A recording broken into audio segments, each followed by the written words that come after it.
Welcome again to an episode of Lore of the Cards, the series that reveals the lore hidden inside your Hearthstone deck. We have reached the final episode of our mini-series on Naxxramas. We've learnt about all four quarters, Arachnid, Plague, Military and Construct. We've also learnt about the gargantuan frostworm, Saphiron. Finally, we come to Naxxramas' mighty overlord, one of my favourite lore characters in Warcraft, the Arch-Lich, Kel'Thuzad. Hope I can do this brilliant character justice. I am Kel'Thuzad. Your curiosity will be the death of you. Way back in Warcraft history, approximately 2,800 years before the arrival of the Orcs, an event known as the Troll Wars took place. The High Elves and the Forest Trolls had never liked each other, killing one another on sight. However, these small skirmishes turned into something bigger when the elves founded their kingdom of Quel'Thalas atop Trolls' sacred ground. The Trolls began to attack the fledgling elf nation in ever-increasing numbers, but were frightened away by the elves' use of arcane magic. The Trolls were clearly shaken by this display, as it took them 4,000 years to truly retaliate. The hugely powerful Armani Troll Empire decided they had had enough, and launched an all-out assault against Quel'Thalas, sparking the Troll Wars, to this day one of the longest conflicts in Azeroth's history. The Trolls were relentless, and the Elves began to lose the war. In desperation, they called out to the newly formed human kingdom of Arathor. Before the formation of Arathor, the humans were made up of a series of small tribes. Chieftain Thoradin saw the Trolls as a major threat and united the tribes under a single banner. The humans agreed to help the Elves, and in return the Elves taught 100 humans the ways of the arcane. After a long battle at the foot of the Untitled Mountains, lasting several days, the Trolls were defeated. With this, the Armani Empire was shattered, and the Trolls' dominance over Azeroth had been brought to its end. In the battle's final hour, it had been the human and elven mages that had secured victory for this alliance. Thoradin had initially not wanted his people to use magic, so, after the war, the human mages went off to form the city-state of Dalaran. After the death of Thoradin, the human kingdom fragmented further, states such as Gilneas, Lordaeron and Stormwind being formed. Despite being divided into separate kingdoms, most humans got on and helped each other. Each human nation would once again join forces to combat the Orcs after the savage race had obliterated Stormwind in the First War. Dalaran would be part of this new alliance of humans, elves, dwarves and gnomes. Just before the events of the Second War, which would see the Orcs defeated, Kel'Thuzad was a member of the Council of Six. This was the ruling council of the Kirin Tor, made up of some of the organisation's most powerful and knowledgeable mages.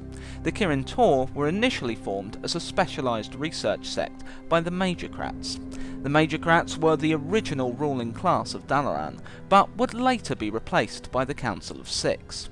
The Kirin Tor's task was to catalogue and research every spell, artifact and magic item known to mankind.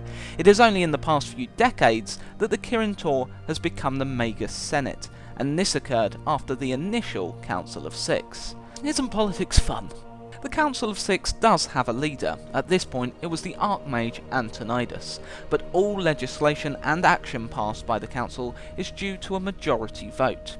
If a vote was tied, the Council would reconvene a day later after considering their vote and all the information relating to the case. During the Second War, it was discovered that the secretive guardian Medivh, possessed by the Burning Legion's ruler Sargeras, had betrayed all mankind, initially summoning the Orcs into Azeroth. The Guardian is an extremely powerful mage, empowered by others to combat any demons that made their way to Azeroth. Medivh's apprentice Khadgar and friend Lothar killed the Great Wizard in Karazhan, his place of study. Karazhan was filled with tomes and arcane secrets that only the elite few that became Guardians had access to. With the last of the Guardians slain, Kel'Thuzad and many of his colleagues were chomping at the bit to discover the secrets of Karazhan. Kel'Thuzad in particular was committed to learning as much as he could about magic, increasing his power and pushing the limit of what humans were capable of. When Karazhan sealed itself after the death of its inhabitant, Kel'Thuzad and many other members of the Kirin Tor were devastated. Karazhan would later reopen, but by this time Kel'Thuzad was the Lich we all know and love. Despite being one of the highest ranking members of the Kirin Tor, Kel'Thuzad was considered quite the maverick in the organisation. He insisted on studying the forbidden art of necromancy, enthralled by a school that the mages knew very little of. Kel'Thuzad had an insatiable drive to learn all he could about the magical world, even if it meant dabbling in the darker side of his craft.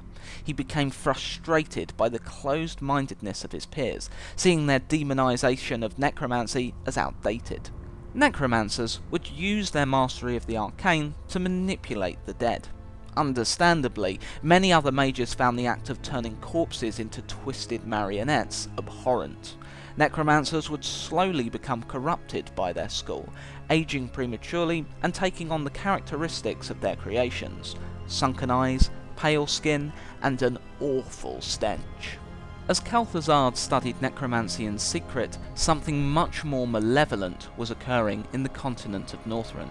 Fresh from a victory over the spider-like Nerubians native to Northrend, the immensely powerful Lich King now had his sights set on the Eastern Kingdoms and the human nation of Lordaeron. The Lich King was a necromancer of unfathomable power and ruled over the undead host that would later become known as the Scourge. All those in his army were dominated by the king and were forced to do his bidding. Launching an attack from Northrend would be nearly impossible for the Lich King, as his army would have to traverse the sea and create a foothold in the Eastern Kingdoms, which would likely be routed by the races there. So, the king looked to begin his invasion from the inside out. The Lich King sent out a mental summons across the Eastern Kingdoms, looking to attract powerful individuals to aid him. Kel'Thuzad heard the summons and, sensing the Lich King's power, reached out to this unknown force.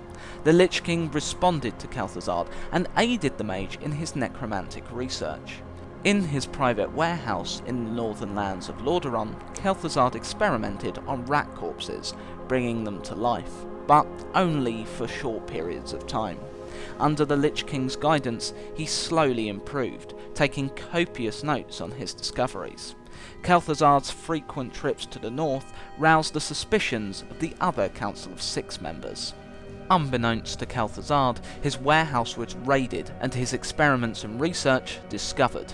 The rest of the Six were dismayed, as they had continually reasoned with Kel'Thuzad not to dabble with the dark arts. Not only this, if the general populace was to hear of a mage raising dead rats, the civilians, who were already distrustful of mages, could start a revolt. A new tax introduced by the king also did not help in calming the general public. Kel'Thuzad was called to a hearing where, as he had been so many times, he was chastised for his studies. Kel'Thuzad protested, saying the study of these magics was essential. During the Second War against the Orcs, the Orcish warlocks were a devastating force, and the Alliance armies had no way of countering their mighty spells. By understanding the darker side of magic, Kel'Thuzad hoped to prevent the humans from feeling helpless again, fighting fire with fire. As the Orcs were defeated, and with the survivors in internment camps, the other mages dismissed his argument. Kel'Thuzad was given an ultimatum by Antonidas. Either he stop his studies, or he would be stripped of his rank in the Kirin Tor and exiled from the kingdom of Lordaeron. Seeing that the others would not listen to his reasoning, Kel'Thuzad gave up his rank and sold off all of his worldly goods so that they could not be seized by the kingdom of Lordaeron, stashing his fortune away. Kel'Thuzad then set out to find his powerful tutor in Northrend. He braved land, sea, and the frigid tundra of Northrend, a journey that would have killed most, until reaching the Lich King's seat of power in Icecrown. What's even more impressive is that Kel'Thuzad bore this hardship alone. On reaching the Lich King's lair, Kel'Thuzad was met by a striking sight: 2 undead Nerubians. Considering he had difficulty raising rats from the dead at this point, the mage was more than a little impressed. The Nerubians stepped aside, allowing Kel'Thuzad to enter the citadel, relieving the spellcaster from the harsh cold outside. Inside, he was greeted by Anub'arak. Once a king of the Nerubians, the great beast was now the Lich King's slave. Anub'arak revealed he did not follow the Lich King willingly, but was magically subjugated to obey his master. Again, Kel'Thuzad was impressed by the Lich King's necromantic skill. Not only could the ruler raise powerful beings like Anub'arak, but he could also bend their will to his own. Kel'Thuzad had been the first person to willingly come to the Lich King. At this realization, uneasiness set in. The citadel that Kel'Thuzad had entered was none other than Naxxramas. Anub'arak showed Kel'Thuzad around the wings. Nerubians scuttled round one. Another was a research lab that dwarfed Kel'Thuzad's back home. The third did not interest the mage, as it housed weaponry and training grounds. Finally, Kel'Thuzad was shown to a wing filled with gigantic mushrooms. The mage noticed several cauldrons, but was abruptly stopped by Anub'arak, the dead king stating, "The master wishes you to remain among the living." Kel'Thuzad then saw what the cauldron's contents did firsthand. He was taken to a cell with two prisoners, a dying woman and her husband. Clocking that Kel'Thuzad was human, the woman ran to the cell door and pleaded to him to release her and her husband. Knowing that she would soon become the Lich King's slave, Kel'Thuzad could not meet her eye. Telling Anub'arak to silence the woman, the Nerubian impaled her on his claw. Relieved of the woman's screaming, Kel'Thuzad looked on in horror as her corpse rose once again and tore apart her husband, whimpering as she did, forced to kill the one she loved. Disgusted by what he had seen, Kel'Thuzad tried to escape, teleporting out of Naxxramas. He saw the necropolis for what it was. The Lich King was looking to invade and dominate. He did not get far before being stopped by wraiths in the Lich King's service. To run would have been certain death. Kel'Thuzad decided to learn what he could from the Lich King, and when powerful enough, overthrow this evil force. Unknown to Kel'Thuzad, the Lich King was capable of telepathy and easily read his thoughts. The wraiths took Kel'Thuzad to the Lich King's seat of power, the Frozen Throne, where the king threatened Kel'Thuzad, torturing him as he did. As my lieutenant, you will gain knowledge and magic to surpass your most ambitious dreams. But in return, living or dead, you will serve me for the rest of your days. If you betray me, I shall make you into one of my mindless ones, and you will serve me still. In disguise, Kel'Thuzad returned to the Eastern Kingdoms to enact the Lich King's will, the eradication of all mankind. Using a combination of his natural charisma, intellect, the wealth he had gathered, and possibly a little bit of magic, Kel'Thuzad created a brotherhood known as the Cult of the Damned. Over the course of 3 years, Kel'Thuzad built a cult that offered social equality to all its members, with the promise of immortality through undeath to those that proved themselves to the cult's god, the Lich King. With the kingdom of Lordaeron in a state of political unrest, Kel'Thuzad found it surprisingly easy to steer the kingdom's labourers away from their faith in the Holy Light to worship Ner'zhul instead, the Lich King's name before being transformed into what he was today. Kel'Thuzad, now a much more competent necromancer, also created Scholomance in this time, a school of necromancy, by making a deal with the Barov family, wealthy landowners of the Khadgar region. As well as teaching many other eager mages the ways of necromancy, Scholomance acted as a sort of capital for the cult. Kel'Thuzad was extremely careful, and was able to keep the existence of the cult and Scholomance secret from any authorities who it would concern. With a cult of loyal worshippers, the Lich King moved on to the next phase of his invasion plan. Ner'zhul prepared several vessels which contained his plague of undeath. Kel'Thuzad transported these to the Eastern Kingdoms and placed them in several cult-controlled villages. The noxious fumes of the plague cauldrons spread round the surrounding areas, contaminating farmland and causing many people to fall ill. When the unwell succumbed to death, they rose once again as undead slaves to the Lich King. Members of the cult saw this as a blessing from Ner'zhul, and those that had not yet been blessed acted as living spies for the Lich King's army, blending perfectly into society. Kel'Thuzad looked over this new undead host and named them the Scourge, as they would soon march on the gates of Lordaeron and scour humanity from the face of the earth. Kel'Thuzad, at the behest of the Lich King, oversaw the infection of a small town called Brill. It was here that he first met Prince Arthas, son of King Terenas, ruler of Lordaeron. The noble yet brazen prince was trying to find and stop what had been changing his father's subjects into the undead. Kel'Thuzad fled from Arthas, sending an abomination and several other undead at him to slow him down. Kel'Thuzad ran to Underhole, a distribution centre for agricultural supplies to the northern provinces of Lordaeron. Arthas battled through legions of undead to enact vengeance on Kel'Thuzad for turning his people into putrid slaves of the Lich King's will.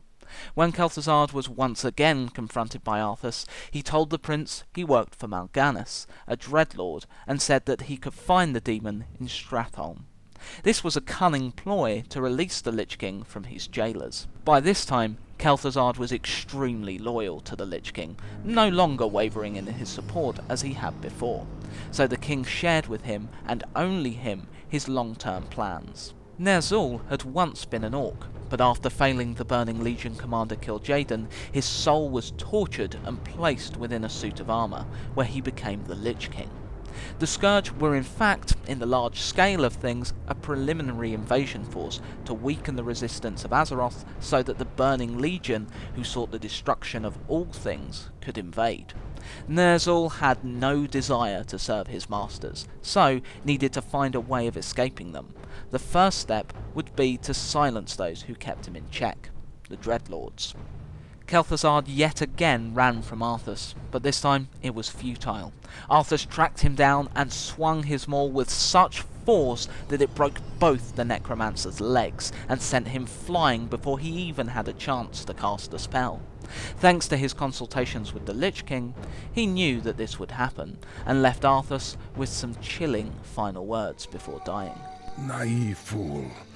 My death will make little difference in the long run.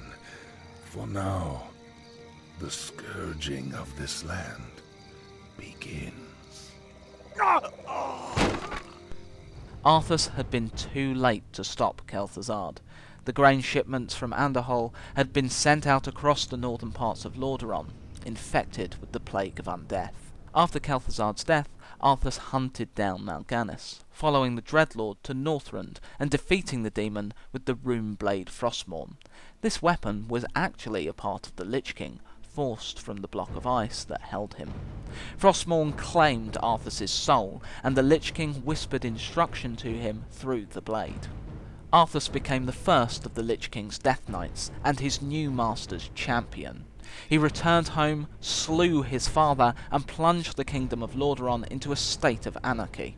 Just like Kel'Thuzad promised, his death would mean little, as one of Arthas' first missions after murdering his father would be to revive the Lich King's most faithful servant.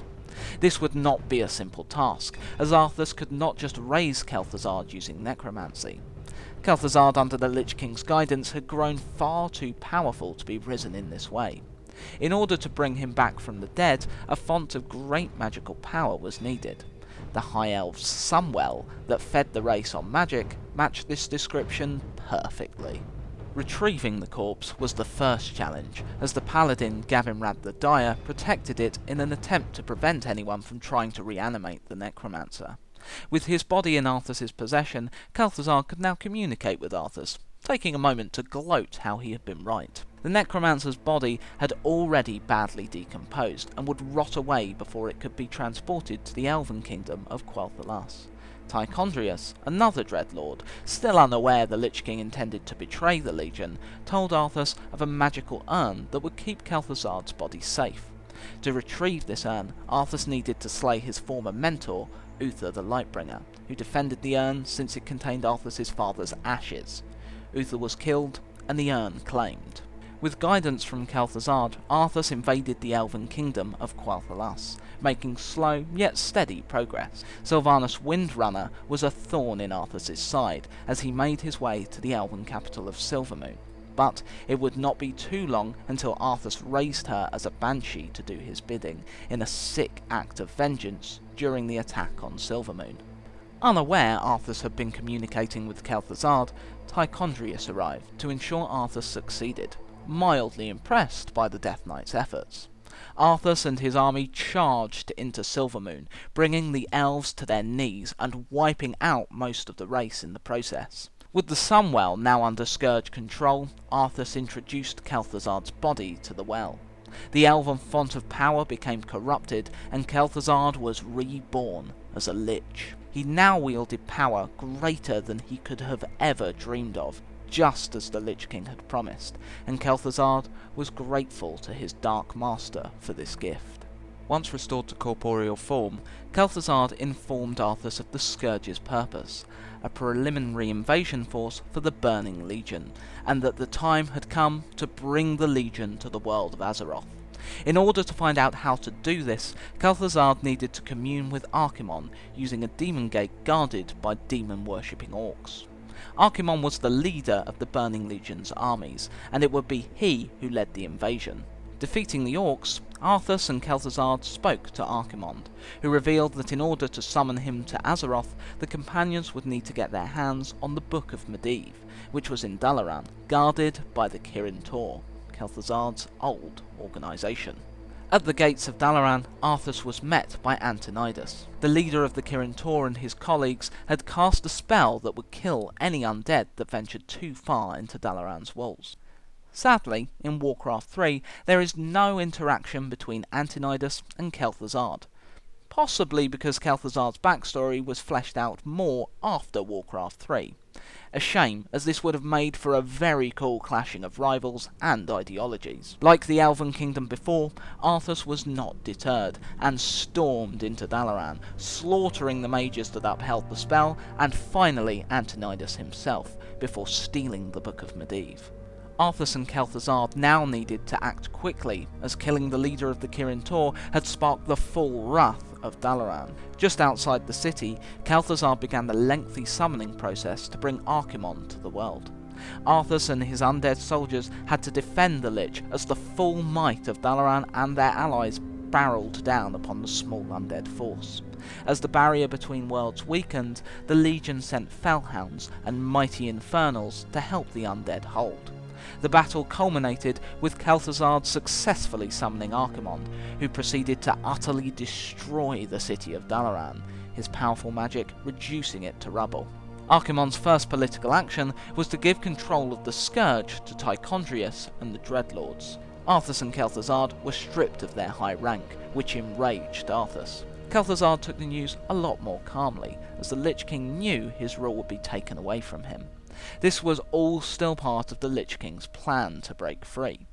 During Dalaran's destruction, Kel'Thuzad and Arthas slunk away, Arthas being sent on a mission by the Lich King to help see that the Legion's invasion failed. Kel'Thuzad, along with Sylvanas Windrunner, lay low until the Legion's defeat and Arthas's return. That day came, and Arthas barreled into Lordaeron, deposing the Dreadlords, their legion now undone, and proclaiming himself king. Kel'Thuzad was thrilled to see the Lich King's champion had returned, and was happy to call Arthas king. He suggested as Arthas' first action as king, they should kill the remaining pockets of humanity as a fitting tribute to Ner'zhul. During the slaughter, Arthas began to suffer from violent seizures, weakening the Deathknight. Kel'Thuzad, concerned, asked his king if they should withdraw, but Arthas insisted on pressing the attack. It was Arthas' connection to the Lich King through his sword Frostmourne that had begun to weaken him. The Lich King himself was under siege in the continent of Northrend. His power was wavering, and so too was Arthas's. This meant their hold on the undead began to weaken. Arthas and Kel'Thuzad agreed he must take action and go to Northrend to defend their master and restore his power. The Dreadlords returned, taking control of a large amount of undead and staged a coup. Arthas, separated from Kel'Thuzad, fought his way out and met up with Banshees in the service of Sylvanas Windrunner. Unbeknownst to Arthas, one of the undead he had lost control of was Sylvanas herself, and she was not too pleased about the agony Arthas had put her through. What is happening here? Sylvanas. You walked right into this one, Arthas. It's time to even the scales. Traitor! What have you done to me? It's a special poisoned arrow I made just for you. The paralysis you're experiencing now is but a fraction of the agony you've caused me. Finish me, then. A quick death? Like the one you gave me? No. You're going to suffer as I did. Thanks to my arrow, you can't even run. Give my regards to Hell, you son of a bitch. Back, you mindless ones! You shall not fall today, my king.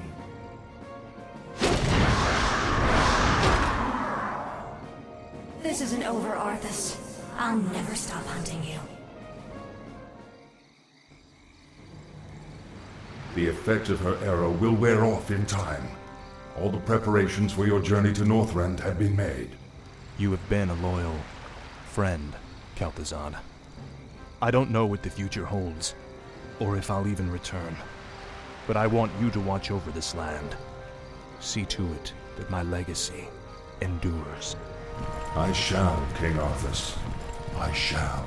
This cutscene is why I love Kel'Thuzad. Sure, he's pure evil, but he does have a human side, clearly loyal to Arthas, and the only one Arthas ever calls friend when he is turned into a Deathknight. As promised, Kel'Thuzad did his best to keep Arthas' legacy alive, ruling over the eastern plague lands from the floating necropolis Naxxramas, while Sylvanas and her now dubbed Forsaken took over the territory of Tearsfall Glades. Arthas was successful in his mission, defeating the Lich King's attackers and finally becoming one with his master. The undead lost by the Lich King could not be reclaimed, but he was once again just as powerful as he had ever been, except this time not restricted to the frozen throne. Now combined, Arthas and Ner'zhul entered a dormant state as the different personalities of the Lich King vied for supremacy, the good side of Arthas, his bitter Death Knight self, and Ner'zhul. As the Lich King lay dormant, Kel'Thuzad did not sit twiddling his thumbs. His rule upon the Plague Lands was being challenged. The human, Alexandros Mograine, had crafted a blade known as the Ashbringer, a holy weapon that was particularly effective at killing the undead. However, Alexandros Mograine's holy crusade was cut short when he was stabbed in the back by his son Renault. This act of ultimate betrayal corrupted the Ashbringer. Renault had been manipulated by the Dreadlord Balnazar into committing this act. You can find out how he did this in the Ashbringer comic. Kel'Thuzad made good use of Mograine's corpse, reviving him as a Death Knight and making him the leader of his elite guard in Naxxramas, the Four Horsemen. Not only did he have one of humanity's greatest champions now serving him, but also the weapon his subjects had once feared. Alexandros' second son, Darian, could not let his father suffer such a fate, and led a small party to rescue him. While not exactly a successful raid, many of the party dying, Darian did manage to get his hands on the Ashbringer, which housed his father's trapped soul. Darian sought out Tyrion Fordring, who told him only an act of great love could set his father's soul free from the cursed blade. Kel'Thuzad hatched a scheme to cement himself as the dominant power in the Plaguelands. He would achieve this by attacking the Argent Dawn-protected Light's Hope Chapel. The Argent Dawn were a group committed to defeating the Scourge in the Plaguelands, and Light's Hope was a chapel that held the bodies of some of the greatest heroes in human history. Powerful men in life made very powerful subjects in death. The army that Kel'Thuzad amassed would have certainly won the day, if not for Darian and the Ashbringer. The undead descended upon Light's Hope. In order to save his father's soul, Darian drove the Ashbringer through his own heart, giving his life to redeem Alexandros' soul. This act caused a huge surge of holy light to explode across the battlefield, vaporizing all the undead, except for Kel'Thuzad. Not achieving his objective did not bother Kel'Thuzad too much, as he was able to raise Darian as a Death Knight and yet again had the power of the Ashbringer at his disposal. Constant attacks from the Scarlet Crusade, an extreme group that wanted all of the undead killed, and the Argent Dawn took their toll on the defences of Naxxramas. This allowed heroes of the Alliance and Horde to breach its defences. Before the heroes could reach Kel'Thuzad, they needed to destroy all the most powerful undead in each of the wings of Naxxramas, before gaining access to the lair of Sephiron. Once the Frostworm was defeated, the way was cleared to Kel'Thuzad. Kel'Thuzad summoned legions of undead to fight his attackers, and after they fell to the hero's might, Kel'Thuzad saw he would need to take on his adversaries. He was the endgame boss of the vanilla world of Warcraft, so he was no pushover, needing 40 of Azeroth's strongest to even stand a chance of defeating him. Kel'Thuzad was able to fire frostbolts across the entire raid, freeze raid members in ice which caused huge amounts of damage, and bend the hero's will to his own, chaining the adventurer and making them fight for him. If Kel'Thuzad neared defeat, the Lich King himself protected his lieutenant, sending Nerubian cryptlords to defend his loyal servant. The chains, frostbolts and Nerubian guards all make an appearance in Hearthstone. After a grueling fight, the heroes were victorious, but did not kill Kel'Thuzad. All liches store their souls in an artifact known as a phylactery. The physical form is then generated from this object. To fully kill a lich, this item must also be destroyed after defeating them.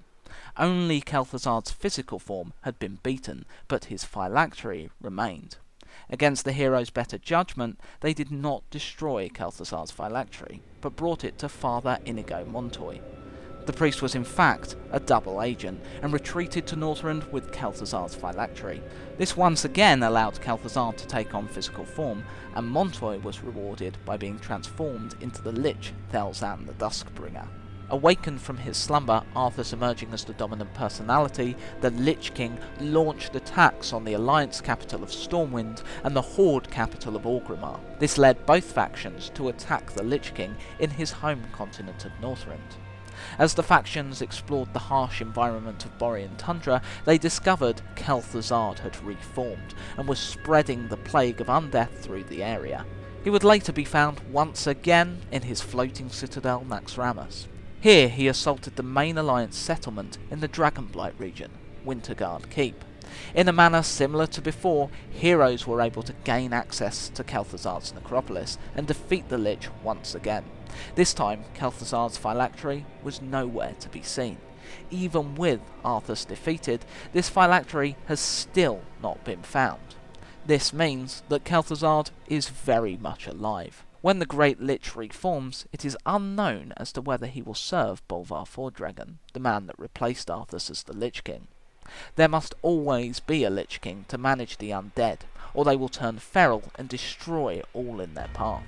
Or Kel'Thuzad may possibly become his own master. Will he seek a life of solitude, or look to continue his old master's mission? Thank you so much for watching. We have come to the end of our Naxxramas miniseries, and I really hope you enjoyed it. I also hope you can see why I love the character of Kel'Thuzad so much. If you want to support the channel, please like, subscribe and share this video around. Or you can dislike, you dick. Also, don't forget to check out the artists, and I've popped a couple of books in the description if you wish to learn more of Kel'Thuzad. Thanks guys. Producing this miniseries has been a pleasure, and we'll be going back to regular episodes next time, where we'll be finding out about Thrall's weapon of choice, the Doomhammer. See you next time.